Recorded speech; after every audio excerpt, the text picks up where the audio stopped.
দর্শক আমরা আসলে দেখলাম যে একটা ভাই আসলে কিছু নিয়ে দাঁড়িয়ে আছেন, তো আমরা তার সাথে আসলে কথা বলবো, সে আসলে কি চান।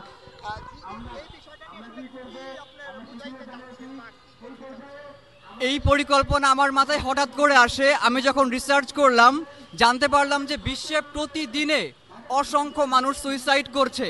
কিছুদিন আগে পাকিস্তানের এক অভিনেত্রী আত্মহত্যা করেছে, 3 মাস পর তার বাসা থেকে তার মৃতদেহ উদ্ধার করা হয়েছে। সো এই যে মানুষ প্রতিনিয়ত আত্মহত্যা করছে, বাংলাদেশে বিবিসির তথ্য মতে বাংলাদেশে প্রতিদিনে 56 জন মানুষ আত্মহত্যা করছে। এই যে আত্মহত্যা কেন করছে? শুধুমাত্র নিজেকে কারোর সাথে শেয়ার করতে পারছে না। এই একাকিত্ব, এই ডিপ্রেশন, এই অ্যাংজাইটির বিরুদ্ধে আমি কথা বলতে চাই। এজন্য আমার poster, if you lose your smile, যদি তুমি তোমার হাসি হারিয়ে ফেলো, নক মি, আমাকে নক করো, আই উইল শেয়ার মাইন, আমি আমাকে শেয়ার করব। এটা হচ্ছে এই কনসেপ্ট থেকে আমি শুরু করেছি আমার ফাউন্ডেশন, হার্টলিংক ফাউন্ডেশন। হার্টলিংক ফাউন্ডেশন বলতে মানুষের জন্য কাজ করবে।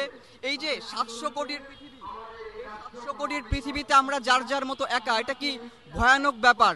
এই যে ফিনল্যান্ড পৃথিবীর সবচেয়ে সুখী দেশ, সেখানেও প্রতিদিন অসংখ্য মানুষ আত্মহত্যা করছে।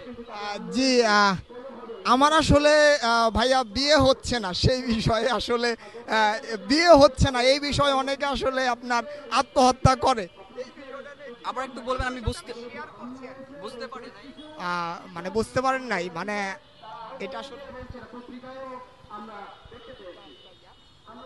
তো মানে আপনার সাথে সমস্ত কিছু শেয়ার করা যাবে বিষয়টা।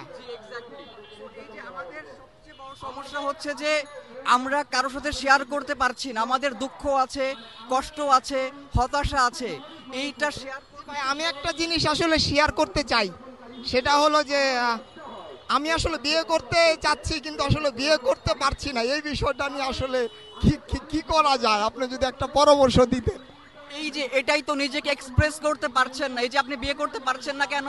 আপনি শুধুমাত্র নিজের ভেতরে রেখে দিয়েছেন। এজন্যই হার্টলিংক ফাউন্ডেশন কাজ করবে, মানুষের কথা শেয়ার করা, মানুষের অনুভূতি শেয়ার করা। মানুষ যখন তার অনুভূতিকে শেয়ার করতে পারে তখন সে খুশি হয়। মানুষ প্রেমিকাকে এত বেশি ভালোবাসে কেন? কারণ সে তার অনুভূতি তার কাছে শেয়ার করতে পারে। প্রেমিককে এত বেশি ভালোবাসে কেন? কারণ সে তার অনুভূতি শেয়ার করতে পারে।